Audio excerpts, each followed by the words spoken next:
السلام عليكم ورحمة الله وبركاته. النهاردة هعمل لكم التورلي، خضروات كتير ومغذي، وفي لحمة مفرومة جايباها من وزارة الزراعة، العربيات اللي بتقف في وزارة الزراعة، وسبايسي حاطة فيه فلفل ومكونات كتيرة وموجودة في كل بيت، ومكونات مغذية جدا لينا ولولادنا. لو أول مرة تشوفوني، أنا أمل بحب المطبخ، عملت قناة للطبخ والحلويات، متنسوش تعملوا سبسكرايب وتفعلوا الجرس، ويلا بينا على الطريقة.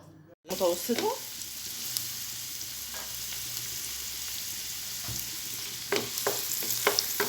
وهقلب كده كبيرة نقطعها كده صغير ونقلب. 4 فصوص توم هضيفهم، ضفت 4 فصوص توم كده لغايه ما الريحه ما تطلع، مش عايزه يحمر، انا عايزه بس الريحه تبقى ايه، تطلع بتاعه البصل والثوم. بدات تدبل البصله، تدبل هي والثوم.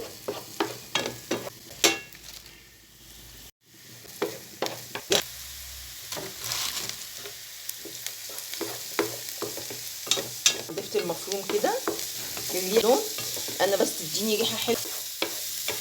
على فكره دي يا جماعه، دي المفروم دي من اللي هي العربيات بتاعت وزاره الزراعه، دي بتبقى موجوده في كل الاماكن بتاعت العربيات وزاره الزراعه.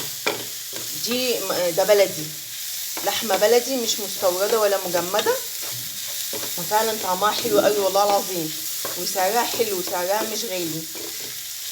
يعني اول حاجه بقى عشان اعمل التورلي لازم ان احنا نضيف حاجه. يعني اول حاجه كده الفاصوليا اللي انا مخرطاها برده، غسلاها ومخرطاها،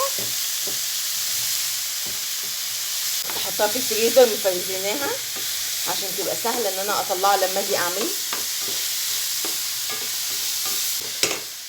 بعدين البسله،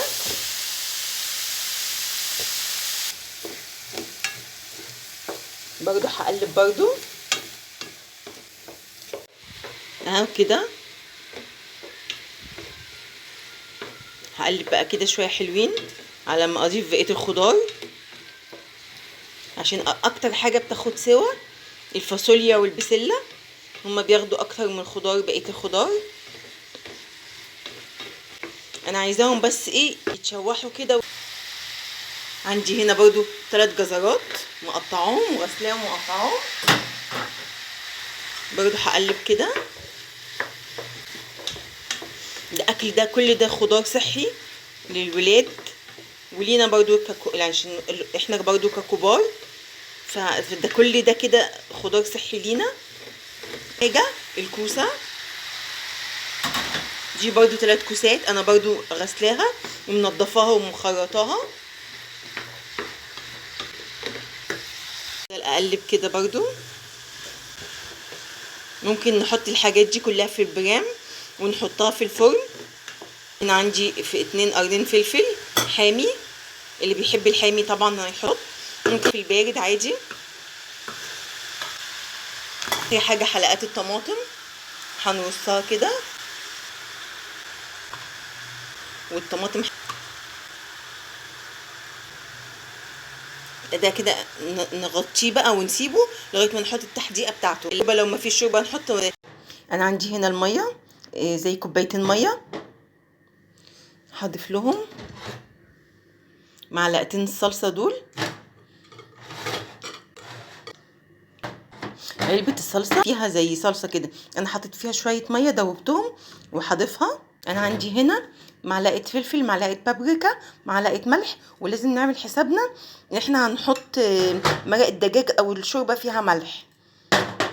عندي هنا ورق لورا، وعندي مرق الدجاج، مكعب مرق الدجاج اللورا او الغار، وده مكعب الدجاج، هفرفته كده بايديا وهقلب كل ده ملح. بقى هنشيل الميه وطبعا مكعب مرق الدجاج، وهنحط الشوربه بداله. لازم احنا عاملين حسابنا ان احنا حاطين في الخضار مع البصل، حاطين الزيت. انا اهو كده اهو الخضار، هضيف له بقى كل المكونات اللي انا عملتها. طبعا الريحه ما اقولكوش والله العظيم. هو لو محتاج، انا مش عايزه ازود له ميه. طبعا اللي عايز يحطه في برام في الفرن يحطه، عايز يحطه في الصينيه كده في الفرن، اللي عايز يخليه يعمله زي كده على البوتاجاز. اهم حاجه بس ان احنا ايه، نعمل كده في الجناب وفي النص عشان الصوص يتغلغل جوه الخضار، يبقى كله ايه، كله في الخضار. انا عندي عايز شويه ملح اهو. انا كده عملت اهو صينيه التورلي. اخر حاجه مكعب زبده انا مكسره هضيفه كده في كل صينيه عشان الزبده تاخد، او الخضار ياخد من الزبده كلها، يعني يبقى كده في كل الصينيه. دلوقتي بقى انا هغطي عليها وهسيبها تستوي خالص. اهو بصوا التورلي، بصوا المنظر حلو قوي، والريحه والله حلوه جدا. بصوا الفلفل وشرائح الطماطم دابت مع التورلي، والصوص مظبوط، والحدقيه بتاعته الملح مظبوط، كل حاجه مظبوطه.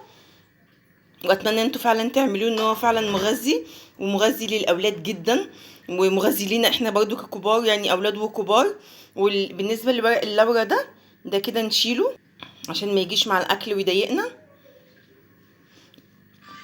واتمنى لو الفيديو عجبكم ما تنسوش اللايك والشير، واشوفكم على خير. باي باي.